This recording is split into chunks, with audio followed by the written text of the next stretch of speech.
Welcome to 3 Count Commentaries. Let us discuss Monday Night Raw for May the 9th, 2022. Now, not much in the way of news and notes, but something must be discussed. WWE got busted doing what WWE tends to do, but this is a new one. This is a new low. Out of all the overproduction we've seen WWE do, they can make this thing so much simpler. But we've caught them sweetening the crowd, making crowd reactions where the people are not responding at all. We've heard them piping in chants, which is pretty clear. It's a different thing than crowd sweetening. Crowd sweetening is the people are reacting, but maybe you turn it up a little bit. Maybe you add some background noise to make it seem like it's bigger than it really is. Other times you will have piped in chants and you can clearly see from the visible crowd that nobody's responding. They have added a new one to their list of absolute offenses to the eyeballs. Let's be quite honest, a dork on Twitter found that WWE was using old fan footage during the live broadcast. So I want to put it up on the screen.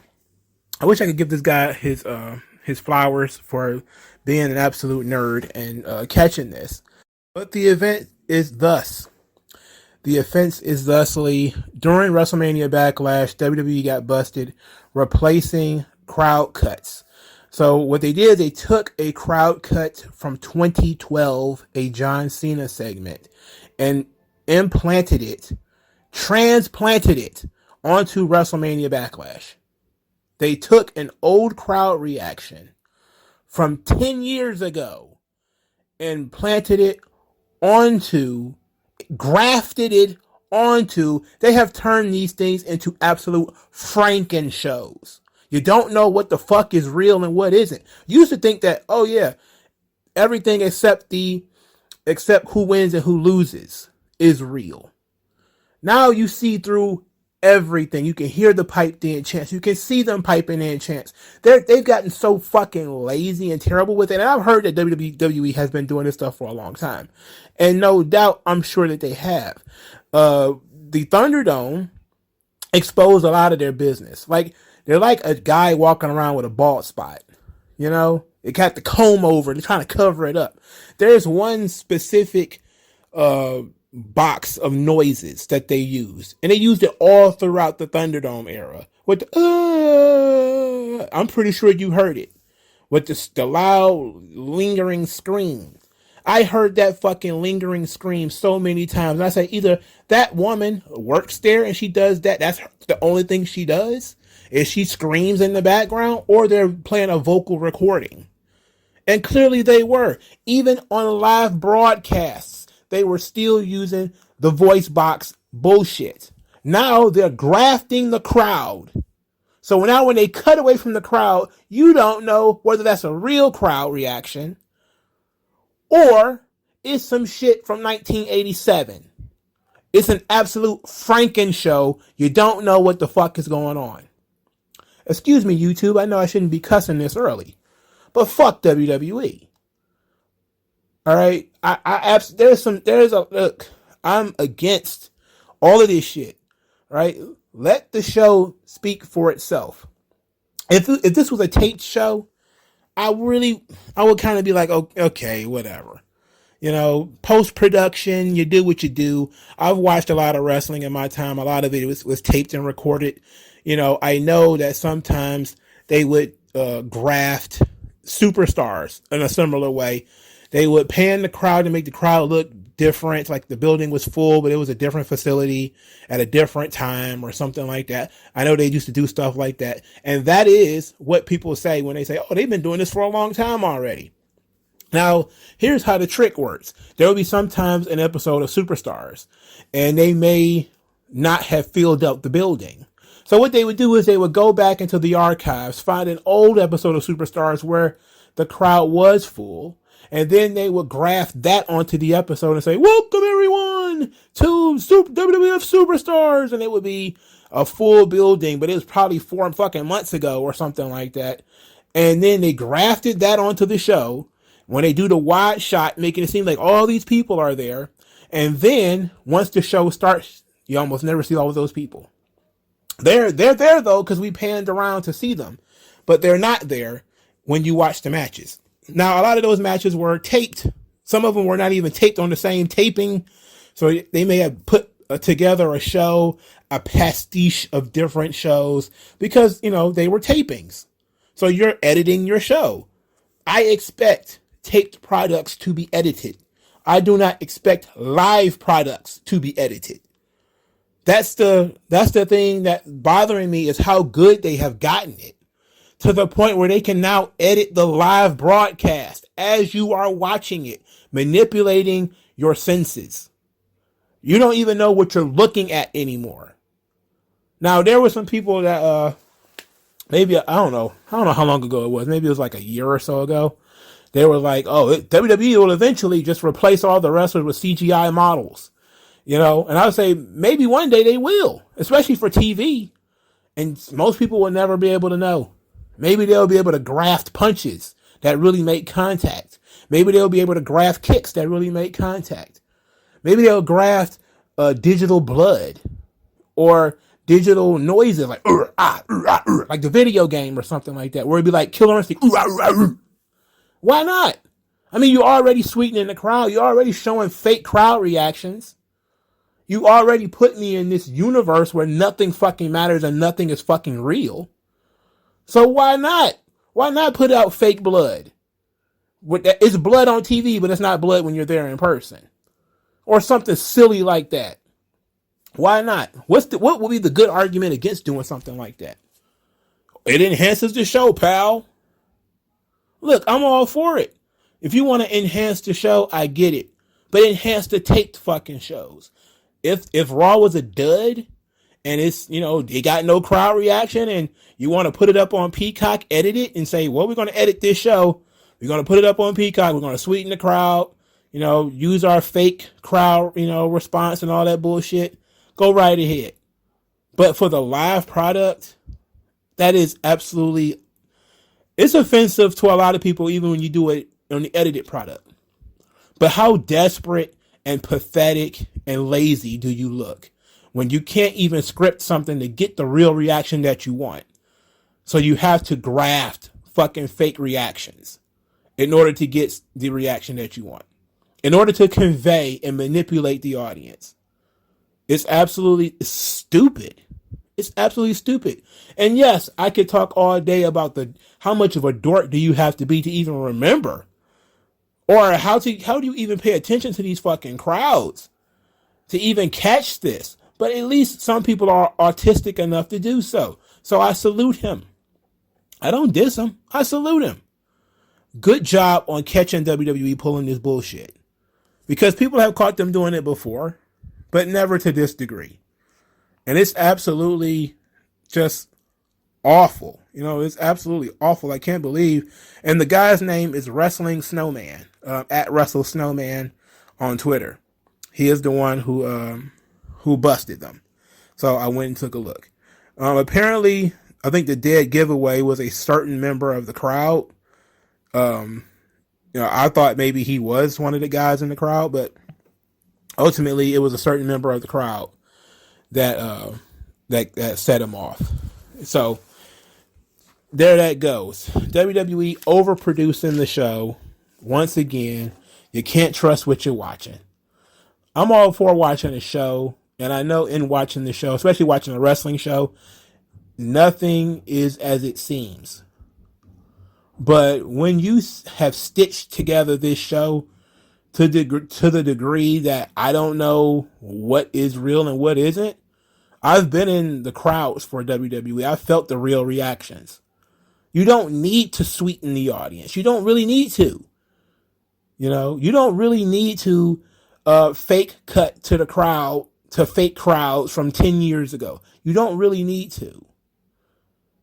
The question remains, like, why would you do that? Now, it would only make sense for you to do that if it was during something that was an absolute lull that nobody cared about, that people were found stupid and boring or whatever. And you just want to be like, well, we don't want to make it seem like any part of this show is stupid and boring. Instead of just letting it sit, just let it sit. They giving Kevin Dunn way too much power. He got way too much authority.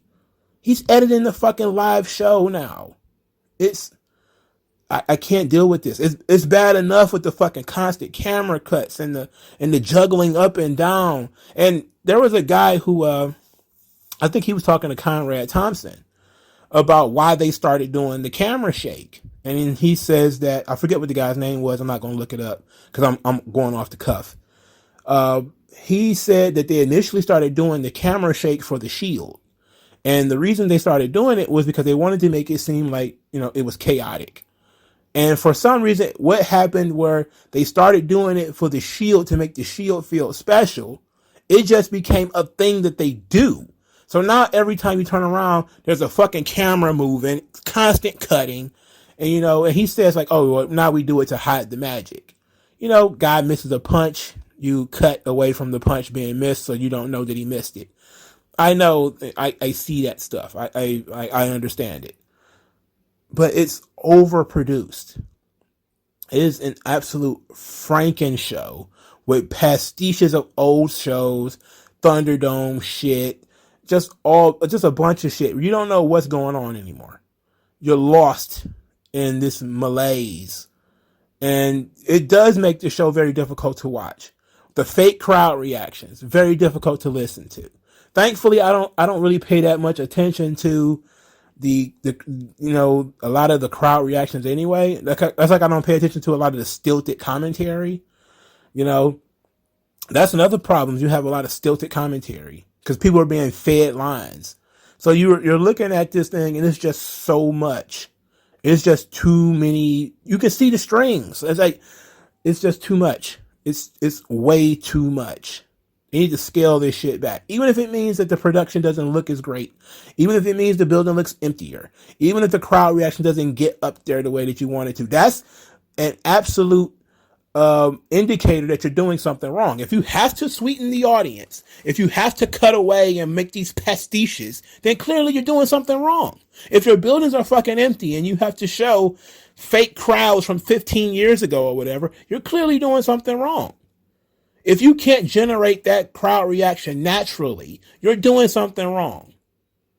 So how about fixing your fucking creative and stop trying to cover it up, your bald spot, with fucking production? That shit made me so fucking mad that I have to start this review with that. That pissed me off. Because I thought Backlash was a great show and I didn't see anything untoward. But now I'm looking at the fucking... I have to go back and watch the show again? What? And try to figure out how much of this shit was real and how much of it was bullshit? They can get away with it because who the fuck is paying attention? But clearly there are people paying attention. So my only hope is that maybe this is bullshit, because I've seen it floating around, but some people have been able to confirm, some people haven't.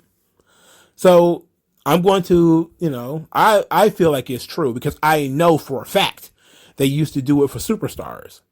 I know they used to do it for the older wrestling shows, maybe even for some of the old Raws. So it wouldn't be a surprise to me if they would do it today. So that's just very offensive.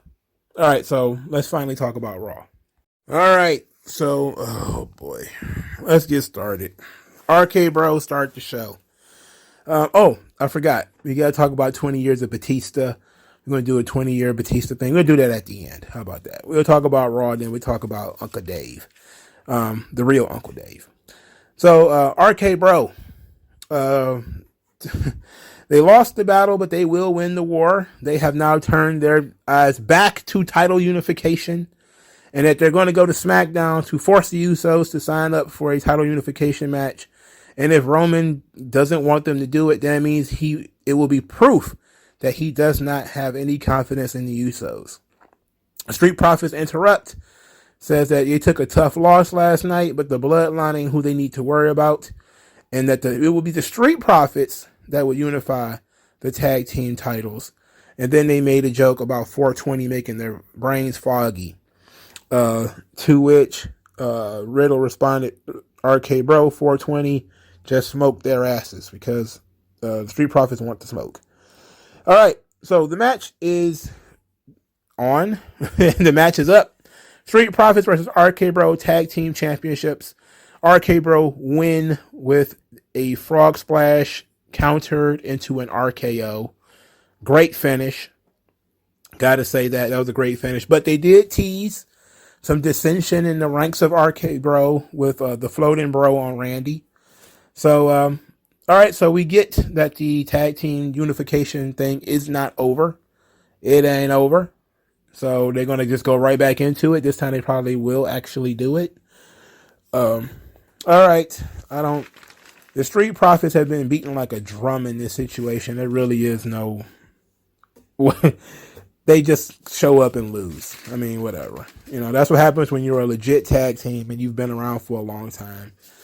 It happened to the Dudley Boys. It happens to everybody, All these crazy makeshift teams show up and just start beating your ass because, and Street Profits ain't even been around that long. That's the crazy thing. All right, so I loved this, actually. Austin Theory, or just Theory, as the Irish guy, whose name I can never remember. He kept calling him Theory because he can't say Theory. He's calling him Theory. So Theory had a promo to which they did the old school 80s interviews on the stage. This, for those of you who are pretty young, is how they used to shoot their interviews in the 80s and 90s. Is they used to have Mean Gene Okerlund stand on the side of the stage, and the wrestler would stand on the stage with Mean Gene, and the crowd would be behind them. So the wrestler could then cut his promo, but also interact with the crowd. And this is a lot more energetic, a lot more lively than the backstage promo where the wrestler is just standing backstage and you have to put crap back there, monitors and boards and all kind of other stuff. It's so much better when you can see the crowd actually reacting to the things that they say. It's a lot similar to the in-ring promo, but it's a little off to the side. I actually prefer this view. This is very old school WWF. I love it. I wish they would use it all night, but we got this here, and then we got backstage promos for the rest of the night. So they guess, I don't know. It's whatever. Anyway, Austin Theory, or just Theory, I'm sorry, was asked about his United States Championship match against Cody Rhodes, which I said to myself, that's going to be a disqualification. There's just no way. You're not going to take the title off of Theory because if you was to do that, what was the point in him winning it? And then if you give the belt to Cody, you'd have to beat him and get it back from him. So probably not. But I like the idea of the match anyway. Theory then cut a promo saying that he didn't need to prepare for Cody and that he can do this all day. And he's the youngest United States champion of all time. And he's barely scratching the surface of what he can do. And he says he doesn't really care about Cody because he was pretty much in diapers the last time Cody was in WWE. Probably wasn't going to be in diapers, but I get they're trying to put over how young he is. Then he says he doesn't care about Cody, doesn't care about tradition. He only cares about the future, which is him. Later in the show, Cody Rhodes would cut a promo on this match and Seth Rollins. So Cody, when asked if there was anything more with Seth Rollins, he says, hopefully no. That chapter of his career is closed. That he got the victory, he got the pay, and that was it. It's time to move on. And he says Theory has a lot of potential, but potential is like gold. You have to dig for it. And he's going to do a lot of digging tonight. And so we got Theory versus Cody Rhodes for the United States Championship. Now, they also did something else I liked here, in that they told you exactly what time this match was going to occur. Now, unfortunately, the show went off the rails right after this. Like, right after this match, this show hit a fucking ditch for the next hour. Bruh. But that's neither here nor there. Let's not talk about that right now. Not yet. The match was solid. Theory mocked Cody, doing the Stardust thing. He's basically being a brat, being a knucklehead. Cody was trying his best, but Theory was a little slippery, kept getting away from him. Then, out of nowhere, the expected occurs. Seth Rollins attacks Cody from behind. He ends up beating him up, curb stomping him on the announce table. And Seth Rollins is clearly unhinged. He's not hinged at all. He's off his hinge. And he's going, he wants more of Cody. And they're teasing the Hell in a Cell match between the two. All right. I like the Hell in a Cell idea. Obviously, I pitched it myself. I knew this wasn't going to be over. Cody coming in, getting 2 huge victories and getting the United States title match was fine. I would have really liked sometimes for them to do a dueling promo between 2 guys who don't have any heat. This is going to be a big problem. I'm going to have to give a lecture about this later. But I would have really preferred if they did the interview segments that they did in front of the crowd, the 80s style promo, with Cody being there and with Austin Theory being there, and where they can, in one segment, really get over how their match is going to go. Where Cody is all about tradition, and the United States title meant something to his dad. His dad is a former United States champion. It's a WCW creation. Not really, but, it's an actual, it is an NWA creation, but it wasn't created by WCW. But you could fold that in if you wanted to. You could kayfabe that a little bit. The United States title was really created in the Chicago territory as a secondary title because Vern Gagne wanted to be a champion, but he couldn't get a match with Luthez. So they created the United States title. And remember, it was a whole big thing because at the time, the ultra-patriotic wrestling promoter said, well, if you're the United States champion, you're essentially the world champion. And Luthez had a big problem with there being another champion out there that was sanctioned by the NWA. So he had to make the deal that he would never defend outside of his territory, or he would have to openly say that it was a secondary title or something like that, in order to get Luthez to not act a fool over this whole thing. But that's the creation of the United States title. But it was known pretty much as being an NWA thing. And if it's an NWA thing, then it's in Cody's mind, it's a Dusty thing. So we could have played that up and just had fun with it in that direction, and then put some real heat between the 2 guys. This is a match that they could have put more effort into. I get why they didn't, because obviously they're going to throw it away, which they did in pretty much every major match on the show. There was a lot of first-time evers on this show that were just thrown in the trash due to terrible booking, due to terrible storytelling, no build, no promos, no nothing. There's just, I can't, man, we're going to get into it eventually. All right, so I like the idea. Seth Rollins takes out Cody Rhodes, gives Cody Rhodes an impetus to want to make a comeback. Good match for Austin Theory. He was able to hang in there with Cody, while Cody is, the hottest guy in the company right now. He's winning people over right now. That's the one positive thing about Cody is he's going out there and showing and proving. He's not slacking. He's going in there and, taking it. So people who want to give Cody a hard time, WWE is not making it easy for you to dislike Cody. They're letting you really like him, and the crowds really like him. Unless that's sweetener, which, you never know anymore. So the Cody Seth Rollins thing was expected. It was appreciated. Thank you very much, Seth Rollins, for protecting our boy Theory, because the last thing I wanted was for Theory to lose the title to Cody. But Cody gonna get that belt eventually. All right.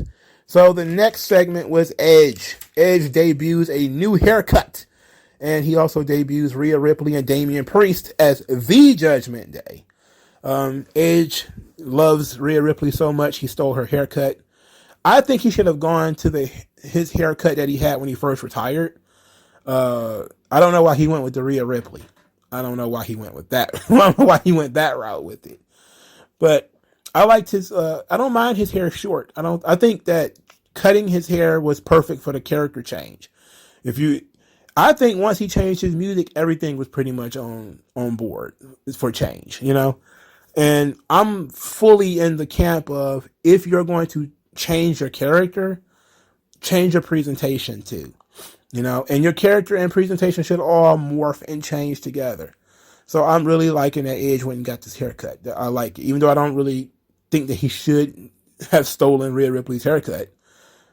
It is what it is. All right. So Edge claims that they formed this group because they're tired of being sheep like the rest of these people, and says, "What did being a sheep get me?" He says, "A Hall of Fame ring, big deal. I'm bigger than a Hall of Fame." Then he says, "You can point anywhere on my body, and I've had a surgery." Then he made fun of the fans, saying they don't like what they see in the mirror, but the Judgment Day, they love what they see in the mirror. Damian Priest got on the microphone, said that as a solo, Edge or himself could have defeated anybody and destroyed all of your favorites, but together there's something more, there's something far greater, and he says something far more dangerous. And now they've added an instrument of brutality. And then he says, "All rise," and everybody's like, "Boo! All rise!" He's the bailiff, Edge is the judge, Damian Priest is the bailiff. So now he's got to do the all rise for the honorable Edge. And it got some heat. People was like, "Boo, don't tell me to rise." And of course, because Edge just called a bunch of people sheep, and we saw people stand up as Damian Priest said, "All rise." So there you go. I'm pretty sure that was legit and not totally from 15 years ago or something like that, right? So Rhea Ripley gets on the microphone, and it starts off pretty rough. She says that joining the Judgment Day was the easiest decision of her life because she wanted to change herself for the better after watching Edge and Damian Priest change themselves for the better. She says that she's tired of tag team partners. She's tired of being used. By this point, she's actually found her groove. I guess she found the part of the story where she actually, believes it. And then she says she's tired of people mobbing her for autographs at the airport, only for those autographs to pop up on eBay hours later. She's sick of it. She's tired of it. There's so many people that are tired of the airport, the airport, the bus, the Walmart autograph signing, the pop-up autograph signing. I remember CM Punk railed against it. Randy Orton railed against it, especially at the gym. The pop-up autograph signing, people will have to learn. You can't just run up on folks and ask them for autographs. That is very frustrating. So that helped turn her heel. But then she said she's going to give Liv Morgan a reason to cry. Edge got back on the microphone and said he saw untapped potential in Rhea Ripley and in Damian Priest. And that's what this whole thing is about. It's about people not meeting their full potential. And that these two, meaning Priest and Ripley, are his saints of fate. And in his Hall of Fame opinion, Liv Morgan was an albatross, a living law doll wrapped around the neck of Rhea Ripley and was preventing her from being the human juggernaut that she can be. And in the only piece of business that I was surprised about from this point forward was Liv Morgan interrupting Edge. Edge was mid-sentence when Liv Morgan's music played. I thought she was going to come out and say something to him. No, she's just coming out there because they're about to have the match with very little build. Liv Morgan versus Rhea Ripley. Of course, the match ends with Rhea Ripley making Liv Morgan submit. Edge, after the match, nods for Ripley to continue the beating, which she does. I'm sorry. I'm so sorry I misgendered Rhea Ripley. Oof. At that point, Finn Balor's music started to play, and he took his sweet old time. He pulled a Jeff Hardy, y'all. He pulled a Rhea Ripley. Remember when Rhea Ripley was supposed to make a save, and she stopped to do her whole entrance? And Finn Balor did the exact same thing. His music started to play, and the bad guys just stopped doing what they were doing because Finn Balor's coming, apparently. And then he stopped so AJ Styles could come out there. So poor Liv Morgan is in the ring getting tortured. She's getting, she's getting ripped apart. And the guys who should be coming out there saving her is just standing on the ring apron, too sweeting each other and pointing their crotch at the camera. That was diabolical. This is another thing when it comes to the overproduction of this show. Why not just do basic storytelling, man? It's wrong for what Rhea Ripley is doing. Have the good guys run out there and run Rhea Ripley off. That's all you had to do. I know that both Balor and Styles are small, especially in comparison to Ripley, but she could have bailed, and then it would have made a little bit more sense for what she did later. In order to help Liv Morgan. Jesus, come on. Let's get somebody over here. So, Damian Priest is now stuck wrestling Finn Balor yet again for like the 5th fucking week in a row. And the match ends in disqualification as Edge spears Finn Balor as he jumped in the ring. This led to AJ Styles tackling Edge, and then Rhea gets involved. And because Balor and Styles don't want to hit the girl, this gives Priest and Edge an opportunity to jump on them again. AJ Styles takes Edge and Priest sweep spear finish, and Judgment Day walks away having won the night. Overall, I liked the segment. I liked the promo. I think, Rhea Ripley.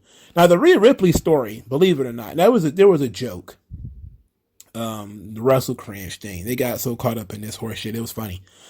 There was I think Public Enemies podcast or something like that. They always make this joke about long-term booking. And they made the joke that Rhea Ripley joining Judgment Day was long-term booking, as opposed to, the Julia Hart thing with House of Black. And Russell Cringe thought it was cringe. And he didn't get that that's a gimmick that they do, that they say everything is long-term booking. But if you look at it, the Rhea Ripley heel turn was teased a year ago. I'm trying to remember what was that? Was it Royal Rumble 2021 when Ripley and Bianca Belair were the last two? And Bianca, throws Ripley out and wins, even though Ripley kind of had a good argument that she didn't really lose that match because it looked like Bianca's feet hit the floor too. And then they kind of over time, they played into it a little bit more. Elimination Chamber 2022 was a little bit more obvious as Bianca and Rhea were in the ring, and they were doing like stalling German suplexes, and they were doing a lot of the stuff stereo. And Rhea started to get frustrated that Bianca could do everything that she could do. And she said, I'm tired of you showing me up. And that was around the time where it started to look like they were going to turn Rhea heel. And then out of nowhere, they put her with Liv Morgan. Liv Morgan cost her a bunch of matches and everything, and then she turns heel. So they kind of been teasing this heel turn for a little while now. It's not been 3 weeks or whatever, which some people say, oh, they've been teasing this for 3 weeks. It's like, no, they've been teasing this for a little while. Since at least February. That, it's been over a year actually, because the whole Nikki Ash thing, where, Rhea Ripley didn't want to be partners with Nikki anymore. She wanted to do her own thing. And then Nikki turned on her first. So they put all of this baggage on Rhea Ripley that she's kind of jealous of Bianca Belair. The tag team things only work temporarily. And then you have to deal with somebody else and, they're not good enough. They can't cut the mustard. You keep being shown up. You can't get the opportunities. They've kind of been building this thing. And it's, so but the beeline from Rhea to Judgment Day was a pretty quick turnaround. That was a quick turnaround, but everybody got what they wanted, so I don't think anybody cared, as opposed to waiting 6 months for something nobody cares about. All right, so that's one good thing. I don't want to see Damian Priest versus Finn Balor wrestle again. I'm tired of that match. Please don't do it again. My next point to this is what happened to Finn Balor's voice. And if you say, like, I didn't hear anything weird about his voice, it's like, no, you didn't hear his voice at all. He's been on this show just wrestling matches. He does not fucking talk. He does not fucking say anything on this show. He just shows up and points his fucking crotch at the camera. Like, he doesn't do shit. Like, this dude is the stalest motherfucker on the show right now. We've been having a debate in the comment section about whether Ciampa should be in Judgment Day or Finn Balor. I don't see why you can't have both. But in my opinion, Balor is the guy people are already invested in. People are already invested 5 or 6 years into him. And he hasn't really had a proper heel turn. Even his heel turn in NXT wasn't really even a heel turn because he was still kind of a babyface. He actually fell into that tweener mode. He's never been a heel at all on the main roster.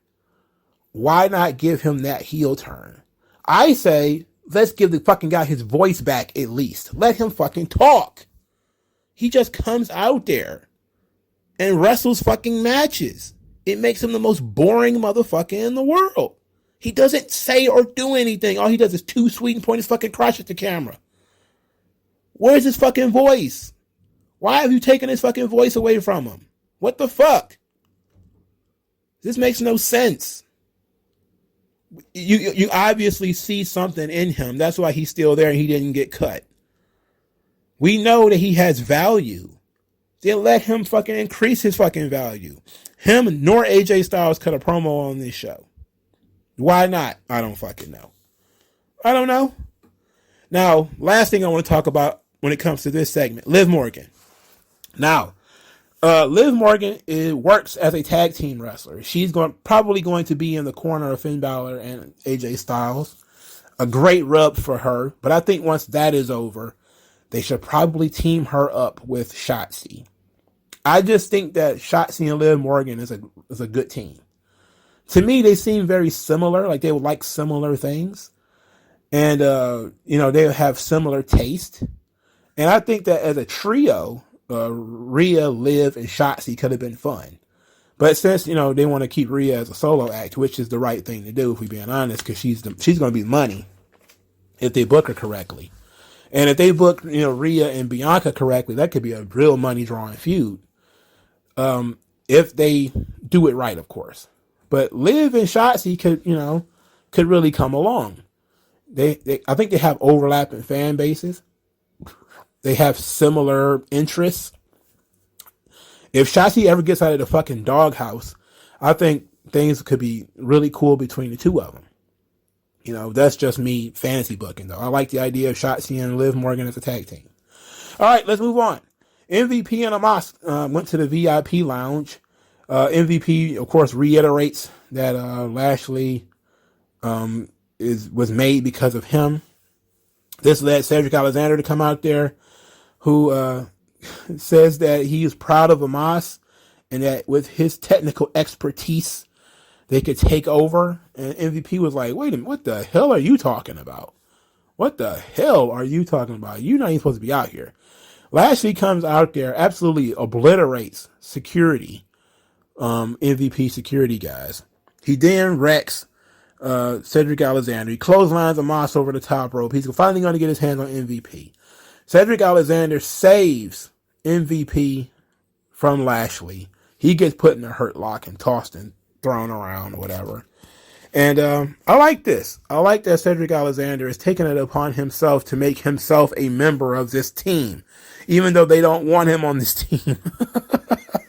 He's going to force his way back onto this team.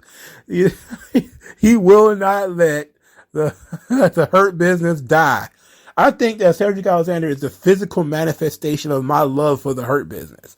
He just will not let it die. That's like, I will not let it die. I will never let it go. So Cedric Alexander will never let it go. I wonder where Shelton Benjamin is. Is he hurt? Does he have cancer? Leukemia? He got sickle cell. Where is he at? Is he dead? Is he on main event? Did an anvil fall on his foot? Where is Shelton Benjamin? Where did he go? Never mind. All right, so Alpha Academy, they're back to be silly. Gable is explaining to Kevin Owens how he's got Ezekiel's DNA from the cup that he drank from. And I was like, this is a deep cut for WWE. Somebody in WWE was actually able to remind folks that Ezekiel drank from a cup, and therefore he got DNA on this cup. So now Gable got the cup. He sent it to his friend. They're going to prove that Elias and Ezekiel are the same person via a DNA test, which I think is fucking hilarious. That's fucking great. All right. That's fucking great. So that's great. So Kevin Owens starts going on about how he has a brother. He has an older brother named Ken Owens who's going to come in here and fight Ezekiel. And I instantly rolled my eyes and said, oh no, this guy went from fighting Stone Cold Steve Austin to doing this. So Ezekiel comes out there, obviously, and then Ken Owens is just Kevin Owens in a wig. Ken Owens called Ezekiel a liar. Ezekiel, to his credit, actually treats Ken like a completely different person. It basically accepting that Ken is Ken. And then Ken, of course, snatches his wig off, admits that he's Kevin Owens, and Zeke was like, It ends in a fight, of course, with nobody coming to help Ezekiel. He just had friends of, a bunch of, like last week he had a bunch of friends. Like 2 weeks ago, he had friends. Now he doesn't have any friends. That's the thing about the baby faces on this roster. Like Ezekiel just had partners like a week or two ago who were buddies in this endeavor of just accepting him being Ezekiel. And now nobody helps him as three guys pummel him in the middle of the ring. Nobody does anything. What the fuck? What the fuck? Really? Come on. That's nonsense. Anyway. This ought to be interesting. The DNA test, that ought to be fun. So Adam Pearce is hanging out with Sonya Deville. Sonya Deville is tired of the investigation. She just wants to wrestle. Adam Pearce is trying to talk to her, but Sonya Deville is being very bitchy. She's being very pushy. Doesn't care who her opponent is, and says she's going to go out there and win. Adam Pearce lets her know that she's not going to have any authority in this match.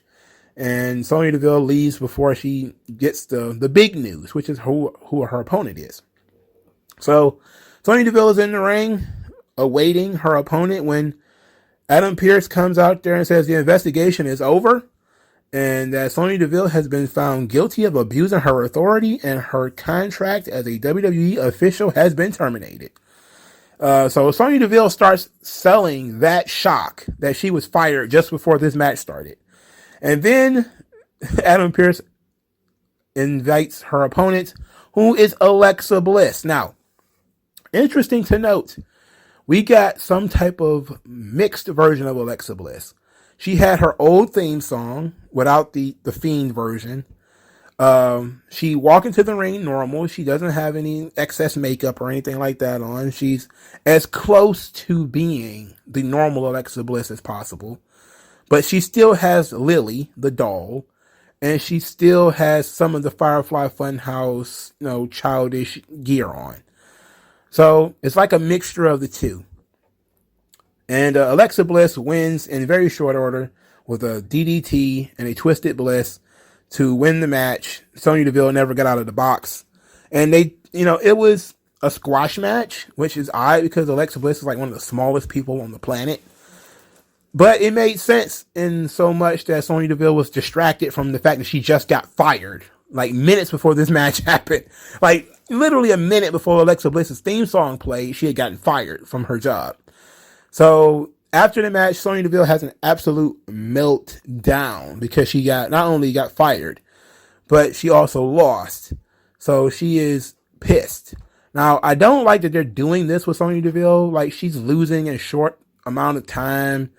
And, they're just not utilizing that authority that she had correctly. It was just a waste of time. Like, she had all that authority and was losing in 30 seconds to fucking Ronda Rousey and stuff. Vince wouldn't have done that. Vince didn't even do that shit to himself. He wouldn't have booked himself to lose in 10 seconds to somebody. Like, he would have had waves and waves and waves of underlings to prolong the match. That's what Sonya Deville should have had. She should have just had all types of undercard female wrestlers come out there and help her and all that kind of shit. But whatever. I'm guessing I'm going to trust the process on Sonya Deville because they clearly like her and been giving her a lot of time. So she might just be doing a lot of jobs right now to catch up and, with all the jobs everybody else has been doing since she wasn't wrestling. And she'll probably get her push later, which I can see. Sonya Deville is too good of a promo and she's too good of a personality and a character, but she's not really needed at the top of the card right now. Unless she's going to be a top on the card on SmackDown, which I think that would probably be a good use for her. She's not really needed on Raw. Not that Rhea Ripley is there to be the top heel. You don't really need Sonya Deville anymore. I'm glad to see Alexa Bliss back. Everybody is still, the Alexa Bliss back. I'm glad that, the Fiend version is gone. A lot of people are still tripping out over Lily. I'm like, I don't give a fuck. To be quite honest, WWE is not throwing money away. The doll apparently sells, so the doll is there. Who cares? I think that people want to nitpick and, I hate that fucking doll. Like, as long as they don't do no magic shit with it, I don't care. It's a fucking ugly doll, yes. But as long as it's not peering into people's souls and laughing and trying to eat people and all that kind of horse shit, I'm okay with it. You know, it's just part of her gimmick. So I'm really interested in how this is how she should have been reintroduced in the first place. She should have been reintroduced under her real theme song with, you know, very little like spots of the Fiend's influence still being there, but not being full Fiend out. I think that was the mistake, is bringing back Alexa Bliss in the exact same way that she left. That was a mistake. Bringing her back this time was much better. I really would have preferred for her to cut a promo, though. You know, I'm always big on people talking and telling their story and letting the story be seen, because we didn't get anything out of this other than Alexa Bliss is back. She's 5 feet of fury and she DDT'd and twisted Bliss, Sonya Deville. Okay, now what? This was about Sonya Deville. This wasn't about Alexa Bliss. All right, let's move on to the next thing. Asuka. All right, so Asuka is here. Asuka is back there talking to Adam Pearce. She's going to get a championship contenders match. My favorite match. Better than the Hell in a Cell is the championship contenders match. Becky Lynch called out how stupid this is, that you had to beat the champion to face the champion again. And says that she was the greatest champion of all time. And last time Asuka was a champion, she gave Asuka the belt. Which was good. Asuka says that I don't need you. And then says, you supposed to be the mother. You not act like mommy. You act like little baby. And everybody was like, ho, ho, ho. She's manic again. And then Becky Lynch yelled at Asuka that she's the one that got tears on her face, because she got the green tears on her face. I really would have liked for them to have revamped Asuka as well. Like, I think if you're gone as long as Asuka is gone, let's take a side note. If you're gone as long as Asuka has been gone, you should not come back the exact same. I'm sorry. She should have had new paint, new hair colors, you know, something different. I would do that for the branding, if nothing else, because you got new action figures you can sell. There's new skins for the video games, new t-shirts, you know, new everything that you could do. Why come back as exactly the same thing? I would always be pitching to come back different. Shorter hair, longer hair, whatever, heel, whatever. You know, it always bugs me that people are gone for like a year and they come back the exact same way as when they left. You know, like, no, do something different, you know, come back a little bit different. But Asuka and Becky Lynch had a hilarious conversation between the two of them. Neither one are, I was about to say Becky is not a native English speaker. But I think she is. I think next to Gaelic, it is the English is the first language of Ireland. But neither one of them are that great. But Asuka being this manic, insane, barely speaking English is great. It is fantastic. This led to Asuka versus Bianca Belair, which was the main event of the evening. This was a good match. Should have been a big money match that they completely shredded and thrown away. Why? Why did they do this? Why would you have Asuka wrestle Bianca Belair on a throwaway episode of Monday Night Raw? Why would you have Asuka versus Bianca Belair on a throwaway episode of Monday Night Raw, and the match barely gets started before it ended disqualification? Why would you do that? You would do that if you don't see any numeric value in either one of these properties. You know, clearly they're going to go with the triple threat route. I see that already. But Asuka versus Bianca Belair is a money match. People believe in Asuka. People like Asuka. People believe in Bianca Belair. They like Bianca Belair. Why give them? And it's a babyface versus babyface match. Why are you giving this away for free? This is so stupid. It's really bad business. You know, and there was no promos to build this thing up. You know, no promos whatsoever to build this thing up. The only promo that Asuka cut on this show, not that she can cut promos, but the only promo she cut was on Becky. Bianca Belair was not seen or heard on this show until this match. How is this the main event? They just did almost the exact same fucking thing Tony Khan did. The only difference is Asuka at least talked to someone before the show, before the main event. But just like, when they took Mercedes Martinez, I can't say that because Mercedes Martinez wasn't even on the show, and neither was Deonna Purrazzo. They just both popped up in the main event. At least Asuka was on the show last week. At least Bianca Belair was on the show last week. But we're in a situation here where we had this main event where the match itself could have been a first time ever, could have did it on pay-per-view, or at least built it up throughout the night that Asuka is going to challenge for the title or whatever the hell is going to happen. He could have made it a title match if it was going to end in this way. He could have just said Asuka was, a defending champion and her run was cut short due to injury, and we're going to give her a shot at the title or whatever, and do that, and just have Becky Lynch, get her disqualified. Built it up throughout the night that they've never wrestled each other before, and what are they looking forward to and matching up with each other, and give it some time and let it go. But no, it was all rushed. Now the match itself was fine. Clearly, Bianca Belair was a little bit focused. Let's put it like that. Her spots were there, and she looked pretty smooth in doing so. It looked like her and Asuka would have some chemistry in a real match. And I look forward to that, even though I hope Asuka turns heel for the match. So that's all good. Wait a minute. Did I talk about the Lashley thing? Did I talk about that? No, I guess I didn't.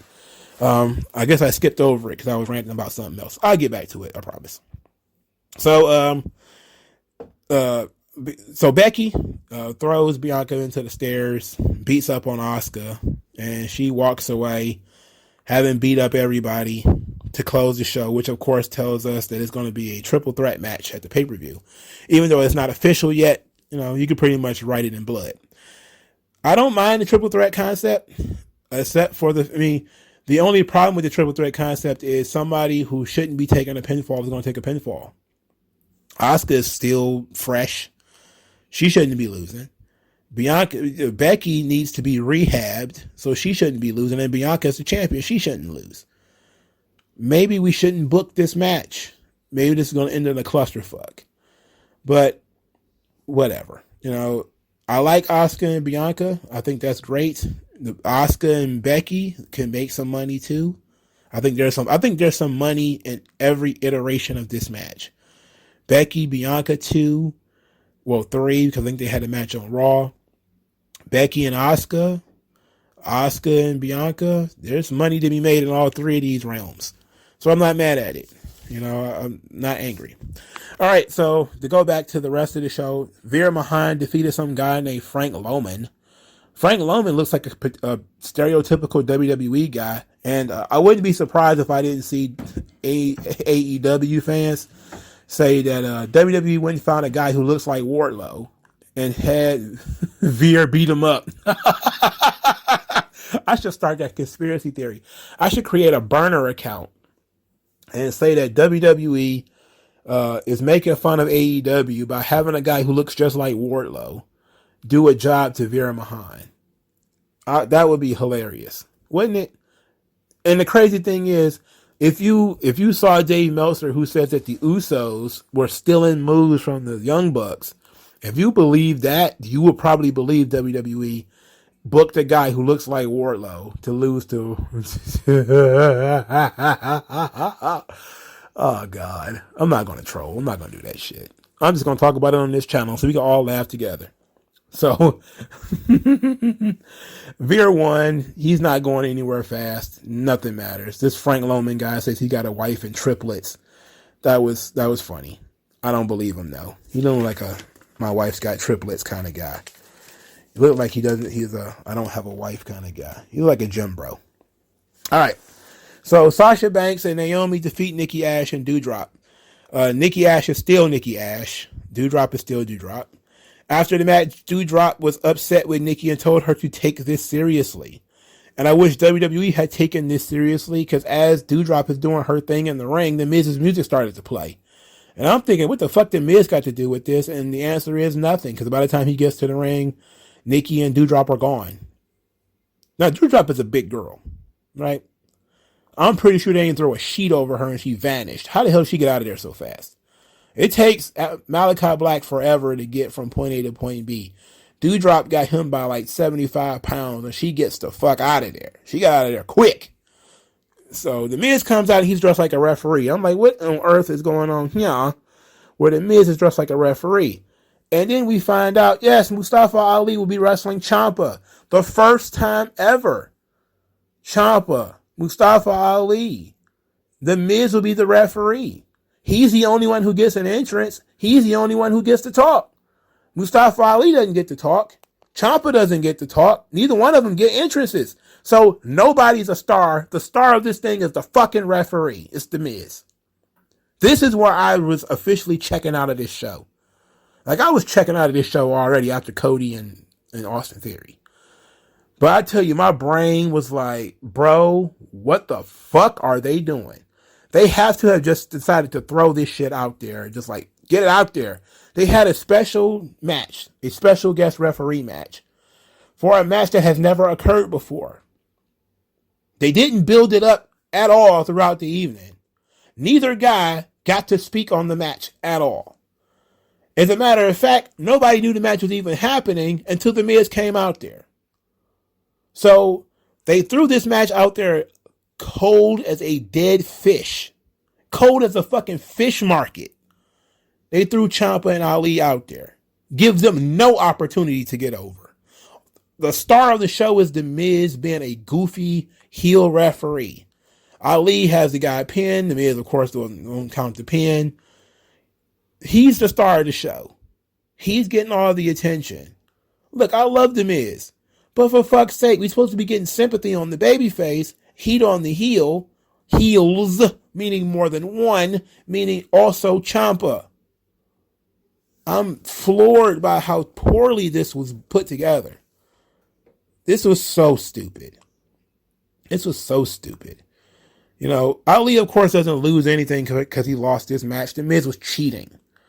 But this match had no promotion, no promos, no entrance, no heat, nothing. Why would this match even occur? Why would this match even occur? This is poor. Piss fucking poor. I'm talking dirt fucking poor. I'm talking mud pie, red clay eating poor. This was the shits. And every guy involved, including the Miz, deserved better. At least let them build the fucking matchup throughout the show. I get it. You don't want to. You want to keep people in suspense about why Ciampa did what he did. Okay, Ciampa doesn't have to talk about why he did what he did. He can just talk about things in general. Why is he a heel now? You know, because he's tired of waiting his turn, or or whatever the case may be. Let it be generic heel shit. At least he'll be saying something that Mustafa Ali or somebody else can work with. I don't get the point of this. Just to get a match in the ring. This was just pointless athletics.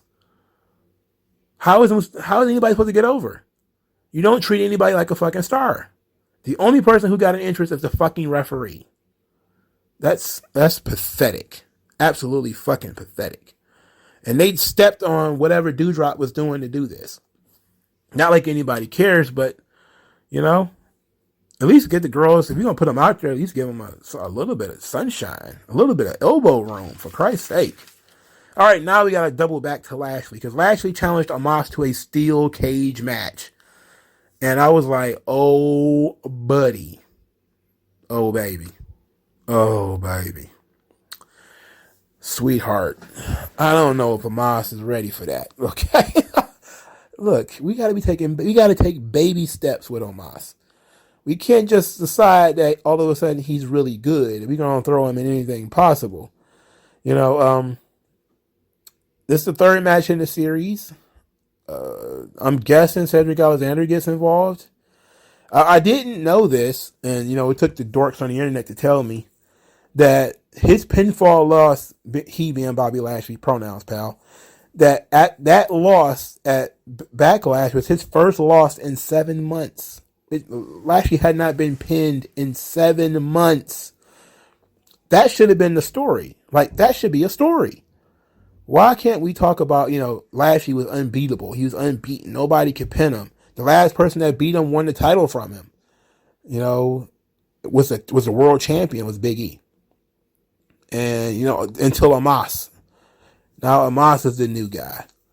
And that's where we should have been going with this. But, I don't know. They would rather have MVP say the same things over and over and over again. So Omos versus Lashley in a steel cage match, it actually sounds fun. I expect him to gimmick this cage. I'm going to go wild on a limb, and I'm going to say that they're going to recreate the Umaga spot. Where Lashley jumped on the cage and crushed Umaga. I'm thinking they're going to do the same thing here. I think they're going to find somehow for Omos to be outside the ring. Maybe it's going to be during the entrance. And Lashley's going to jump over the top rope, land on the cage, and the whole cage side is going to fall on Omos and MVP. If I'm wrong, I'm wrong. But I'm going to go on a limb and say they're going to just repeat that spot. And I think if they were to do that, it would be crazy. And really get over this feud for sure. But I don't mind it being in a steel cage, to be quite honest. All right, final thing, 24/7 title. R-Truth is now a process server, or whatever the fuck they call him. He is getting Reggie and Tozawa, gave them divorce papers, so they're getting divorced. Oh, who would have saw that coming? All right. So to end this show, we're going to talk about 20 years of Dave Bautista. Now, a lot of people are not really big fans of Batista, but I am. I was always a Batista supporter. Because Batista is the kind of guy that I would have liked as a kid. As I've said 100 times, I miss a lot of the Ruthless Aggression era. So for me, Batista was a guy that when I was introduced to him, he was already the world champion. So I had no fucking idea where the guy came from. I was like, who the fuck is this guy? He's jacked to the gills. Like, where does fuck this guy come from? So he's definitely one of the guys I had to go backwards on. And the more I went back, the more impressed I actually was. Like, he wasn't great at first. Nobody was. Deacon Batista was absolutely the shits. Baby's first gimmick. He did the best he could with it. But he was broke, and he was like, fuck it. They want me to carry this thing, I'll carry it. It was nice. But I liked when he first started getting his push. And that is as the hitman for Triple H, who cashed in on I think Triple H put a bounty on Bill Goldberg, and then they had the Batista Goldberg match, and it was on Raw. That match opened my eyes to how good Batista could possibly be. And Goldberg did a great job selling too. Goldberg doesn't get enough credit for how well he sells. I remember as I was watching it, maybe Goldberg was already gone by the time I came back, of course. But people were like, Goldberg was selling too much in those days. I'm like, wait a minute. He was. He lost a couple of times and he was selling a lot. I liked it. I always liked the Goldberg run in WWE. I didn't think it was great. It wasn't his WCW run, obviously. I think they tried to do something different with him to make him conform to what they wanted him to be, which is a overpowering force, to be Hulk Hogan. So Hulk Hogan sold a lot. Hulk Hogan would always sell. Ultimate Warrior would always sell. They would never have, uber untouchable baby faces. They didn't do that. Hogan was bulletproof in so much as he could take tons of punishment and then fight back. And that was Warrior's gimmick. And that was Undertaker's gimmick. And that's what they wanted Goldberg to do. They wanted Goldberg to take a beating and then spear, jackhammer, finish. That's what they wanted. But people were complained. And they thought Goldberg was selling too much. And this thing where he sold for Batista, he really made Batista in that segment. Because I was like, whoa. I opened my eyes there. I was like, this is something else. This is good. This guy, he's got something. They shit on him a little bit because he was the rookie of the team, so he was taking a lot of pinfall losses and stuff. But once he's really started kind of coming along, the tag team with Ric Flair and Evolution, I really started to see a lot of personality in Batista. You know, he looked dope in the suit. Batista was the one guy where when I was watching it and he was in the suit and everything, I was like, this motherfucker looks smooth. He had an almost muscular James Bond aspect to him. I thought he was cool. You know, like that's something that even I was 22 or 23, and he was like legit cool. Like he was the opposite of Cena. Cena was corny to me. Batista was fucking cool. He was in a suit, he had little sunglasses.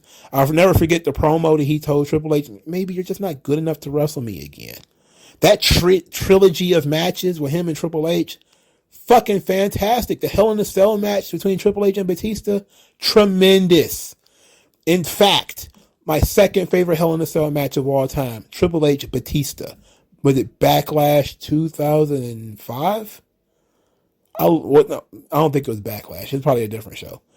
But Backlash was their second match after the WrestleMania. It was the match after that. What show was that? I don't know. But I love that match. The match was fantastic. And then they booted him over to SmackDown because Cena was outdrawing him. And they just said he was a B-level champion. And they immediately had him kill Christian. I remember that because so many people was furious that Christian was being built up on Raw. And then he just got murdered by Batista on SmackDown. And that was it. He got like one match. Killed by Batista. And then he was in TNA a couple of months later. They did the Batista JBL thing. And that didn't quite work out. Batista had a ton of heat in the SmackDown locker room that we know from now. You know, led to him having troubles with Bradshaw and him having trouble with Booker T, Undertaker, and Benoit and Guerrero kind of kept him. Not Benoit, but Guerrero and Undertaker kind of took Batista under their wing and, you know, kept him from getting fucked up. So I really was a big fan of Batista, man. Even when he was a babyface and he was getting injured all the time, I was a big fan. You know, of course, in recent weeks, people have started to appreciate Batista a lot more as a heel, especially the Hollywood Batista. It's like, yes, he was great as Hollywood Dave, but even I liked his return stuff when he dragged Ric Flair back. You know, give me what I want.